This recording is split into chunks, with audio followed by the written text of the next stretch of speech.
What's up, everybody, and welcome to episode 190 of the Stand Up Guys podcast. I'm your host, incomparable Zach Jones, and flying solo again this week. Another week has gone by, and we got another episode of Star Wars: The Acolyte to review. This is episode 4. Now, I gotta say, before I even get into it, I've seen some headlines online and things where people are basically saying "Oh, this show is prequels level bad." And to those people, I would say pump the brakes a little bit.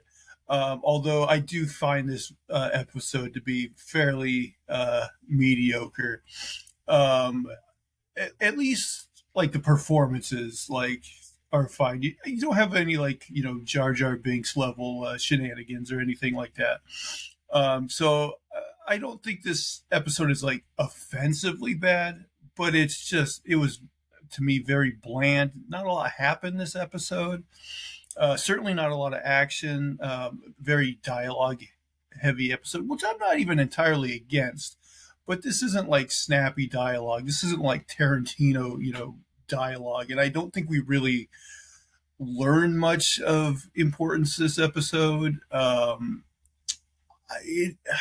And also, I gotta say, I think this is the shortest episode they've had yet. I think it's 34 minutes, but it seemed long, which is never a good sign.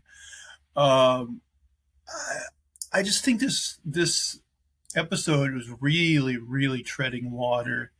And at least, at the end of this episode, we get a hint that hopefully there will be a little more action in the next episode. But boy, oh boy. As far as grading this episode, I think I'm down to a 5 out of 10. Like I said, the performances, I think are still fine. Didn't really have issue there. It's really just the writing, not a lot happening, and the dialogue kind of meh. I just... And I do remember, there being episodes of Ahsoka where I felt similarly, ooh, this thing better pick up. And so I'm not counting it out, but it does need to pick up. This episode, it drugged to me. But let's get into it and into the finer points. So this episode, just entitled Day, which, again, kind of a boring title for kind of a bland episode. But anyway, we open on Kofar, which is a forest planet. Of course, Star Wars, their planet's got to be known for one thing. And we got a glimpse of this planet before. This is where Kelnaka, the Wookiee Jedi, lives. And so right at the beginning of the episode, we get a little, I guess, glimpse into his daily life, him cooking dinner. I wrote, he cooks what looks like grass for dinner, like a big pan full of grass. Apparently Wookiees maybe not meat eaters. I don't know. But from there we transition to Coruscant. So on Coruscant, Jecki, who is Master Soul's Padawan, played by Dafne Keen, she's being taught how to kind of fight.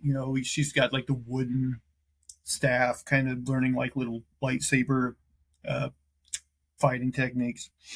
So she's in that class, and as she's practicing, Osha is watching her. Once the class is done, Osha tells Jecki goodbye and that she's done what she came here to do.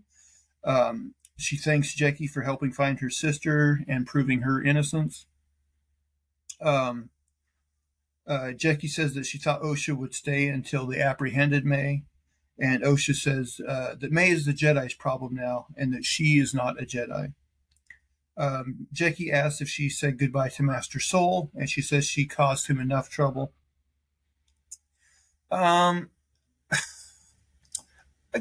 I don't know, it seems like they're trying to manufacture some sort of drama, oh, she didn't say goodbye to Joel or Soul, and I don't know, the whole thing about oh, I'm not a Jedi, this is Jedi business now, and the whole thing is seems like she still maybe kind of still wants to be a Jedi. I guess we'll see.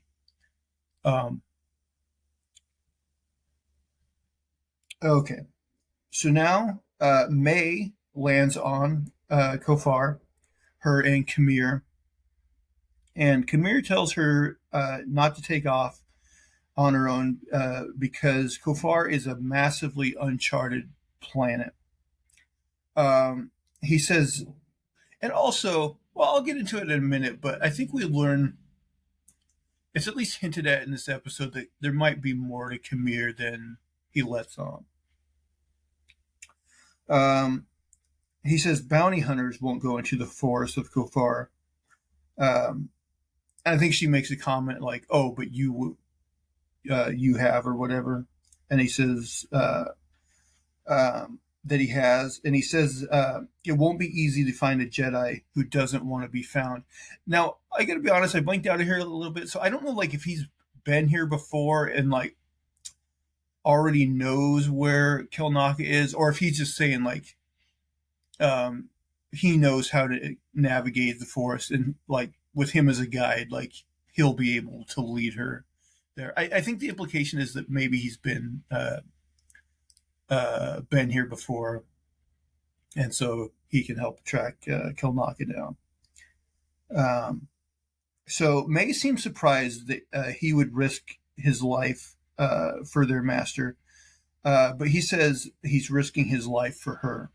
Kamir tells her that just because her sister is alive, it doesn't mean that she doesn't have to go through with the deal, and that she has to kill the Wookiee. So I guess we learned there, that when she got this training from this mysterious figure, apparently, like, she made this deal that she has to. It's not just that she wants to kill these Jedi, like, she took an oath or something along those lines to where she has to. She doesn't have a choice.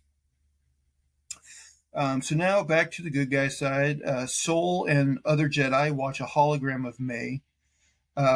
They can tell that she has been trained. Sol says that she does not know the identity of her master, but she fears him. The other Jedi think it's absurd that there's an apprentice that doesn't know their master. And they wonder if there could be a splinter order of the Jedi or something worse. Vernestra can tell that May was trained by a Jedi. And another Jedi says that they must alert the High Council, but Vernestra says that a scandal like this would inspire fear and mistrust. So again, this lays the seeds of doubt in Vernestra's character. Could she be the ultimate, like, bad guy? Or is she just, playing politics? And, we've definitely seen Jedi that play politics before. So it's like, doesn't mean she's a bad guy necessarily, but she's definitely always has her mind on, like, how's this going to look from a political point of view. But she says, yeah, we shouldn't alert the High Council. We should handle this ourselves. She says they must learn who trained May. So she tells another master, their Master Holden, to extract Kilnaka from his post and intercept May. So she's not putting Sol on the mission. So now Vernestra and Sol have a conversation. Vernestra is all mad at Sol for not telling her that May might have survived. And he blatantly points out, like, hey, like, I saw her fall down this, like, huge, like, canyon or whatever. Like, anybody would have thought she was dead. So I did think it, like, he's right. Like, it's silly for her to be mad. Like, anybody would have really thought. I guess, like, since they know she's, like, has the Force, like, maybe she's like, well, you should have known to check more. Like, she's Force sensitive. She could have survived. I don't know. So he asks Vernestra to let him be the one to bring her in. He says that she's not working on her own accord. Vernestra fears that May is only a small part of her master's larger plan, a plan that is difficult to see, some kind of shift, something that will tip the scales. So, you know, she's hinting at like this could be something big. In the end, will it be? Well, we'll have to see. Um, so Soul says that if Holden kills May, then her master will truly be lost to us. Um, we don't really know anything about this Holden character, but Soul thinks to think that she, you know, is likely to kill May you know, rather than, and it's important to him because he believes like she still has good in her, so like he doesn't want it. And also, like he's right, like if she dies, like she's their best lead to finding out whoever her master is. Um, he says she will not surrender without getting something in return. Vernestra asks if they have something she wants, and he nods his head yes. Which I guess the implication is OSHA. I mean, that's all I can really think of.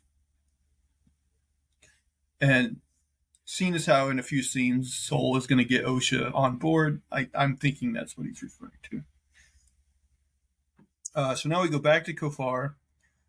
So Kamir asks May, how do you kill a Jedi without a weapon? And he says it has to be some sort of test. He asks if you engage an unarmed, can you then use their saber if you disarm them, or is that cheating? He says he is curious how she will do it this time since she has failed so far. She says that she did not fail and that she killed Indara and Torben, but he says that she killed them her way, but she has to kill the Wookiee without a weapon. May asks what kind of deal he made with their master. He says there is no deal, he just owes him. He says that she knows how he is. He collects people.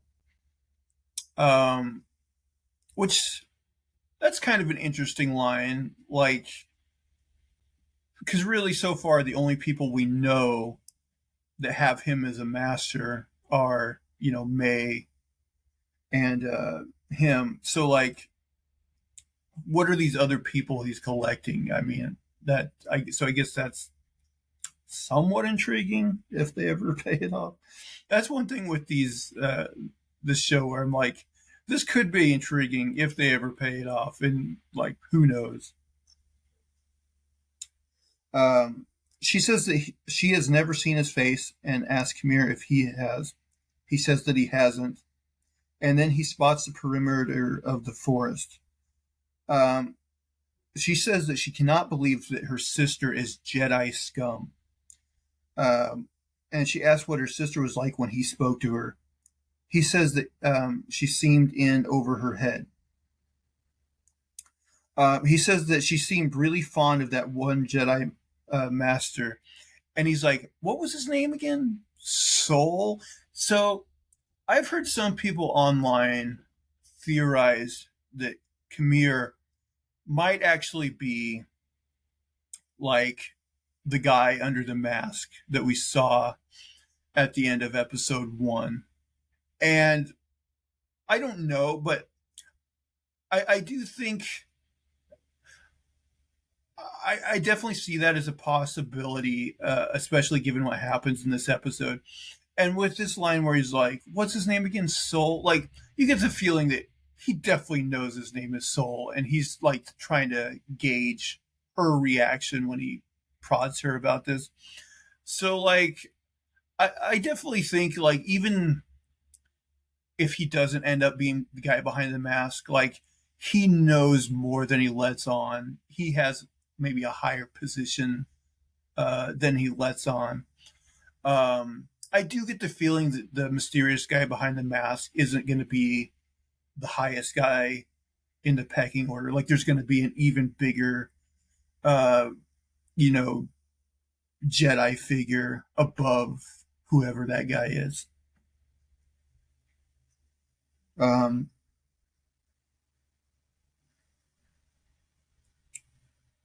So now we're back on the good guy side. So Sol asks Osha to come with him on the mission. Um, she asks him if he wants her to rejoin the Jedi, and he says not officially. She says that he needs her so that he can get to her sister.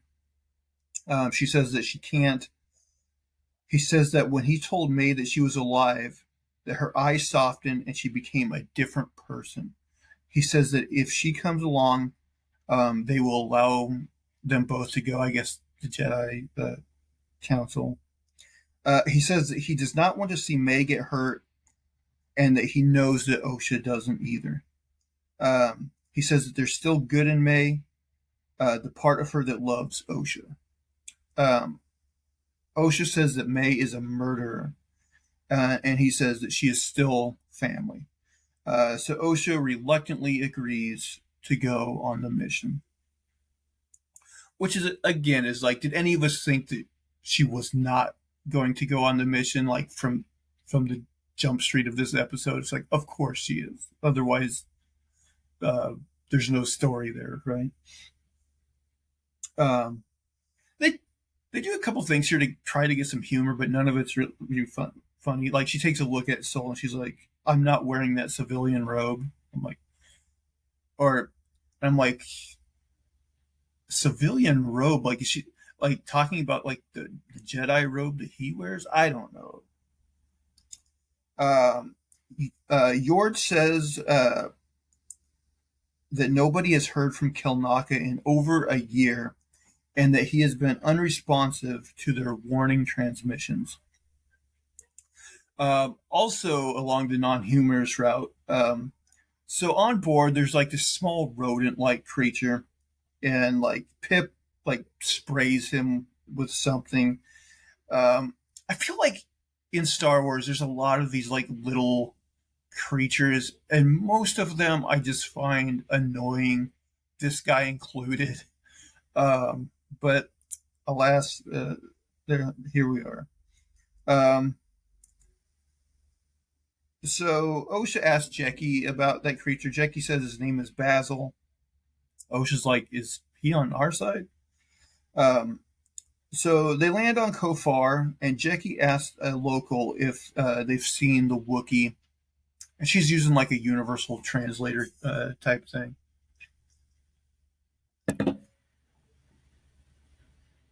Which I've always liked the idea of like universal translators. Same thing with like Green Lantern rings, where like people talk and the ring just instantly like interprets what they're saying. But like the fact that they're showing that they have like a universal translator type thing here, but like in most of Star Wars they don't use it, and like, you know, everybody understands each other. It's like, okay.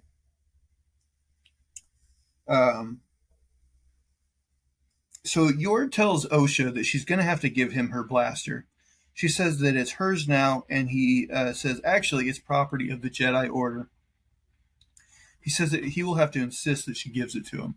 But before they have any further dialogue, Jecki interrupts, and she says, a local says that the Wookiee ventured off into the forest and never came back.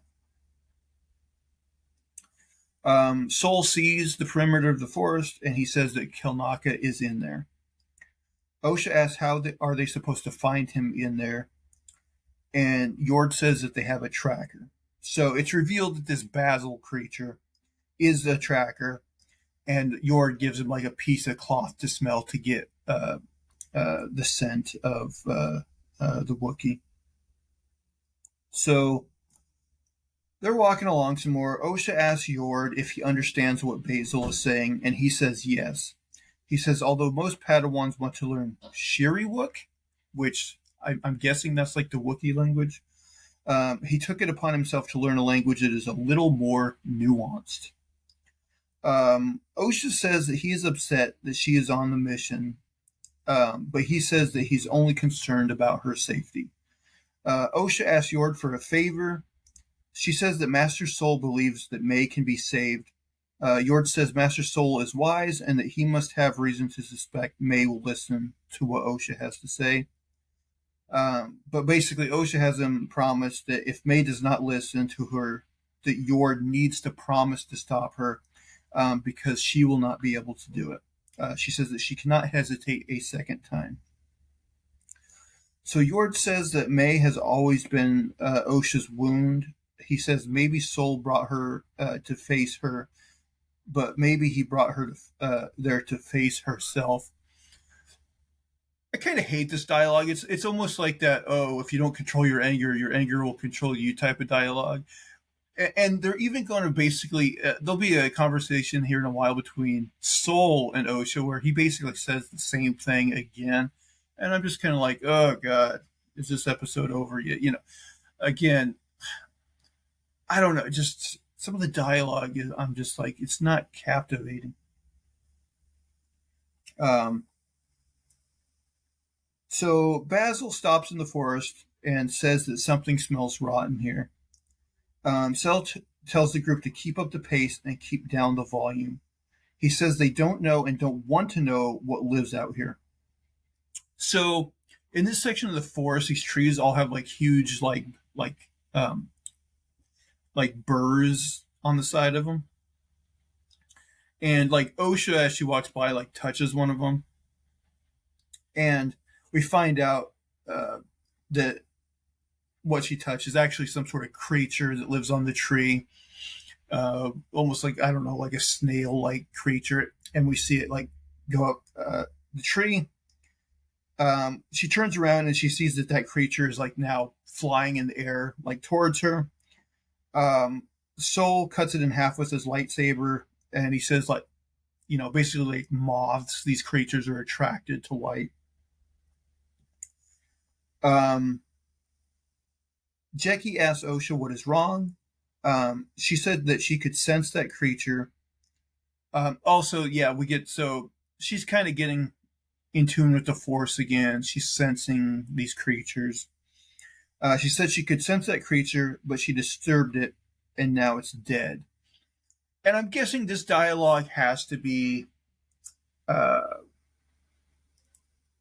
somewhat of a metaphor for like, she's worried that she could get May killed. I think, like, I mean, I'm guessing we're meant to interpret that dialogue in some sort of sense of like that. Jackie says that it's always an honor to see something transform into the Force. It's always, the person I love just died in front of me, but it's such an honor to see them transform into the Force. She says OSHA has had more experience with death than she has. OSHA says that she could never accept death as a true Jedi should. She said she could not accept what she lost, how unfair it felt.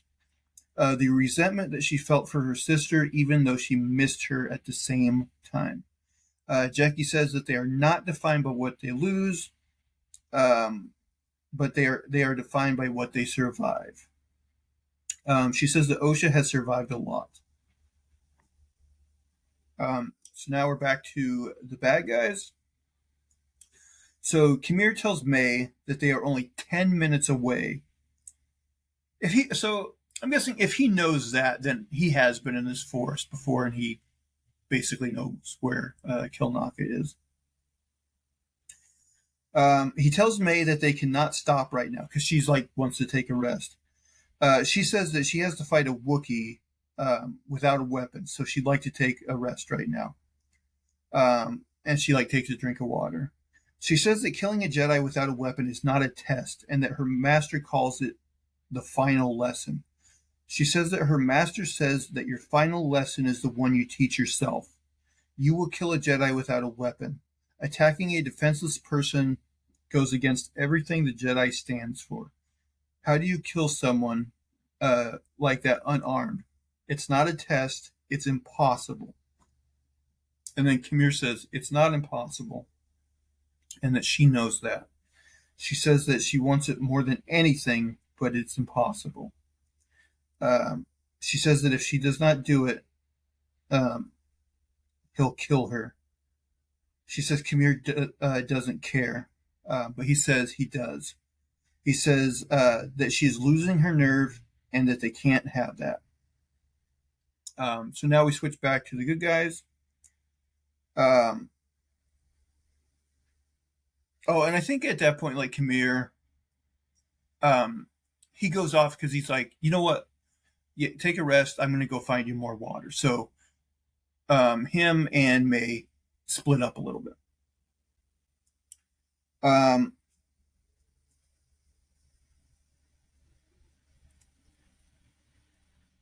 So now we're back to the good guy group. They lose sight of where Basil is, but both them and Kamir hear May screaming for help. So Kamir goes running after May, and he gets caught in a snare trap. And so basically, May set that trap for him.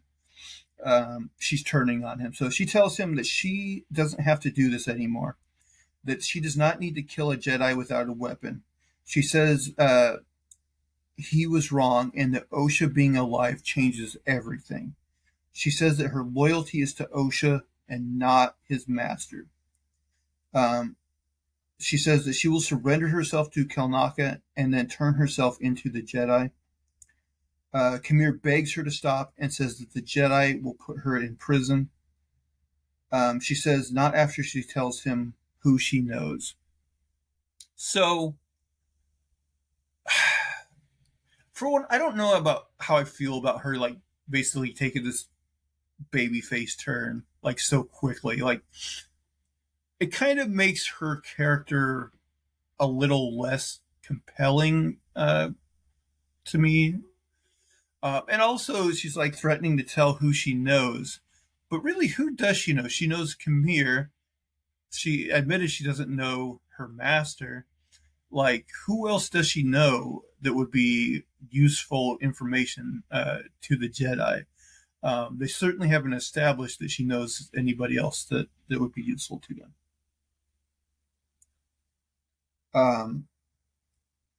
Kamir says that their master will kill her. She says that he'd have to find her first. She says that she doesn't even know if even he could make it all the way over here without a guide, referring to their master. Osha tells so we're back to the good guys. Osha tells Sol she can sense things again in a way that gives her the courage to face her sister. Sol says that she's not going to face her sister, she's going to face her past. He says both of them will. So again, this is very similar to the dialogue that Osha had with Yord a little while ago. And to me, it's just kind of bland, generic dialogue that doesn't do much for me. I don't know about you guys. And then also, he says, once they get May safely to the ship, he'll explain everything. Doesn't Osha already know everything as far, like, he knows their past? He knows the part that Sol played in it? Like, I mean,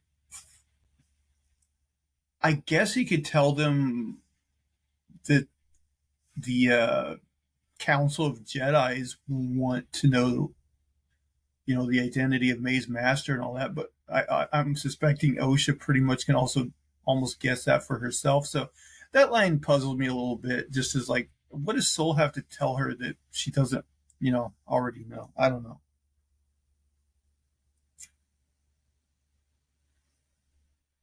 So now May is running and she sees Kelnaka's house, but she like trips and falls on the ground, and she trips right in front of Basil, and he starts making some weird noise that alerts the others. Sol tells Osha to like stay behind them.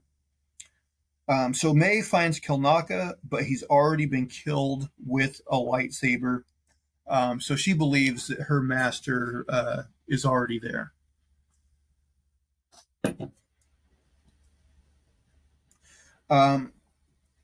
So the Jedi show up and they tell May to come out of Kelnaka's house and surrender.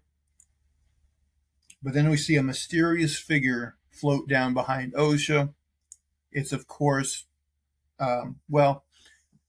it seems to be May's master, who we saw at the end of episode 1. Um, Yord tells them to identify themselves. This They walk. I don't know if they have established for sure that this is a guy or a girl. I want to say someone referred to this person as a him, but I don't know for sure. But this person walks up to Osha and ignites a red lightsaber. And then all the Jedi light up their sabers and go after him. He uses the Force to push Osha out of the way. And then he uses the Force to push the whole group away. And then kind of a weird, abrupt, just end of the episode. Like, that's it. Tune in next time. I almost think if we're going to do a cliffhanger, it may have been better to just have the Jedi running at him be the cliffhanger, and then like you start the episode with like him shoving them all back and be like, oh, like he's really powerful. Now, I think this does lend credence to the theory that this person might be Khmer, because they had that whole line where she was like, he's like, the master will kill you. And she's like, I don't even think he could make it here without a guide. And like, he's there. And also like, you know, she ran away from Khmer. And like, if he has these Force powers, he could have like easily gotten ahead of her, kill Kilnaka. So I guess it's good that at least it seems like when next episode starts off, we'll get some action. You hope. Although I gotta say, it'll probably just be like the way May escaped in a cloud of dust, and like I think like episode 2.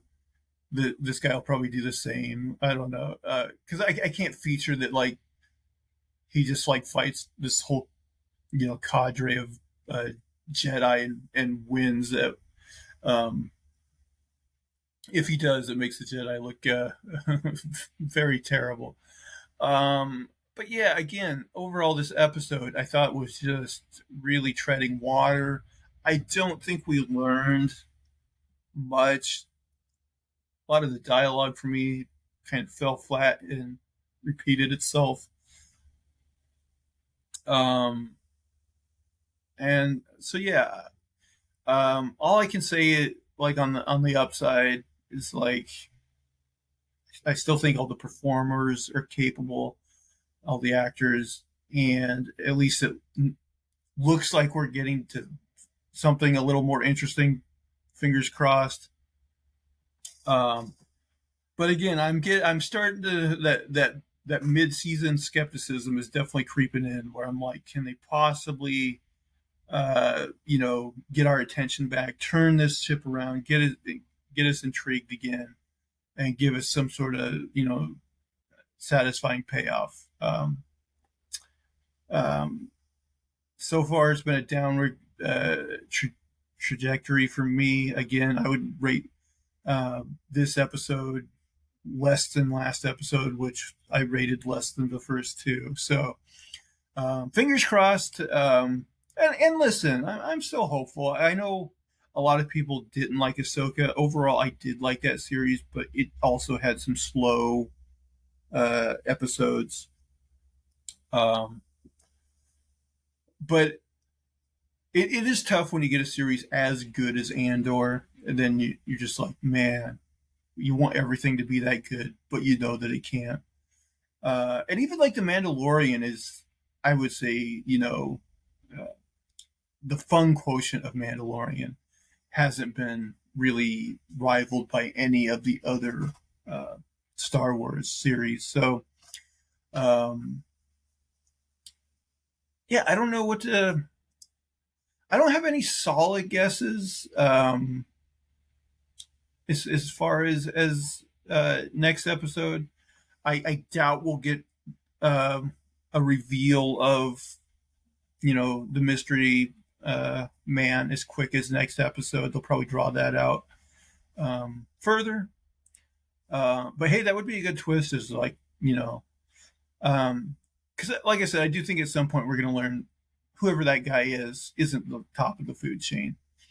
But then again, like if this is a mystery, you got to assume we've probably already been introduced to whoever like the top of the chain is, whether it's Vernestra or someone else. So comment down below. Let me know who you think is behind the mask. I would be interested to know. But I think that'll do it for this week's review of Star Wars The Acolyte. I do thank everybody for following along. If you will, please subscribe to the YouTube channel. You can also hit the bell notification. Leave us thumbs up, positive reviews, comments, all that good stuff. If you like, you can follow me over on Twitter at Zach Jones Live. That's ZachJonesLive. But that'll do it for all of my shenanigans and poppycock this week. Please tune in again next week. Bye, guys.